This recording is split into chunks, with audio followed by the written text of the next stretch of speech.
eguerdion guztioi eta ongitorrizek Busturialdeko laugarren enpresa ideia lehiaketaren sari banaketa ekitaldi honetara. 2014 urtetik ona esan bidu 71 enpresa ideia aurkeztu dizela.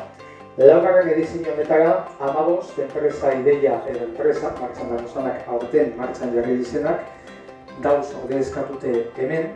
Eta eskerrak eman behar dutzuegu egindako lanaretxik eta ezan, erakutsitako gogue eta ilusioe ez galdu.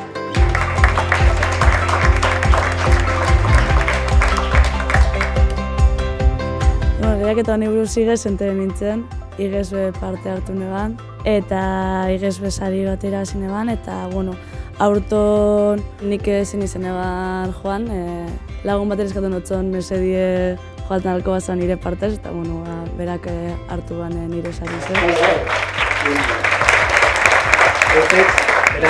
Zentzu gure State Magic esan batzu zozer bezateko, notaien bat, ez. Eskapaten hau, eskerrik asko Joseba nahi. Nekazaritza eta beltzaintza ekologikoa ikasi neban, eta proiektu ezberdinetan egona soin arte, eta oin ogi segaz hasti erabakiot, baserriko ogi ekologiko oso bat eitzen dut.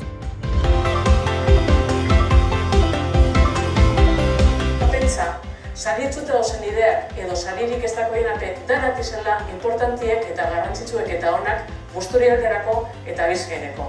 Así que, zorizonak, danoi, eskerrik asko eta geure urteko lehen dinon moduen guazen Bizkaia eta guazen gazteak. Txalo bat! Gure proiektuan izena ilargi da. Proiektu honek helburua dakana da nolabait kooperatiba bat sortzia eta zerbitzu laikoak aurrera eramateko. Bizitza ona egiten dela askotan aldarrikatu, no? Bizitza on bat, heriotza on bat, merezi du bikok zauela. Heriotza onan eskubidea eta gure bizitzekin zerikusia daken hileta eta doluak hori sozialki kudeatzeko kanal bat irekitzea, zerbitzu baten bitartez, nun autoenplegua eta kooperatibismoa oinarrian da.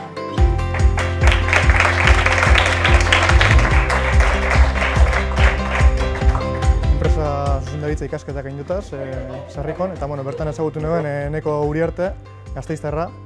Eta bera gazain bat proiektu egin dutaz oinarte, eta azken hau bizun hartu egin dugu, Transletter deitzen da, eta da korreo elektroniko baten oinarritzen da. Bizipin bat egin genuen, biktima izan ginen olako fraude batena, eta sortu nahi dugu korreo elektroniko bat, enkripteta dauena, eta horren atzen dauena pertsona fisiko edo juridiko bat, bere izena bizen eta dena izegaz. Eta orduen, edozein momentutan, arazoen bat egongo gazan edo zozen, badakigun ordain horren atzien eta erantzule bat dut. Ez da urton lehenengo bidera aurkezten garena, ikez urremendin bitartez aurkeztu ginen ideia lehiaketa honetara, baina urtongo gazia asko indartsu sartu gara eta sari bat eukin dugu eta eskertzen da benetan holako ekimenak egotea gure herrizen. Betitzen dago ilusioa, sari bat irabaztiek eta gero proiekturi begire plantilletik benetan aldala esan posible, holako proiektu bat aurreratzie eta igual, aldala esan bide bat gure herrizen bizitzeko eta gure herrizeri zozer eskaintzeko. Sari honek ekonomikoki laguntza bat emon aldozte, martxan abielako eta inbertsio batzuk dekotezelako, eta gero bai ezagutara moteko eskualdien proiektu bera eta produktuek.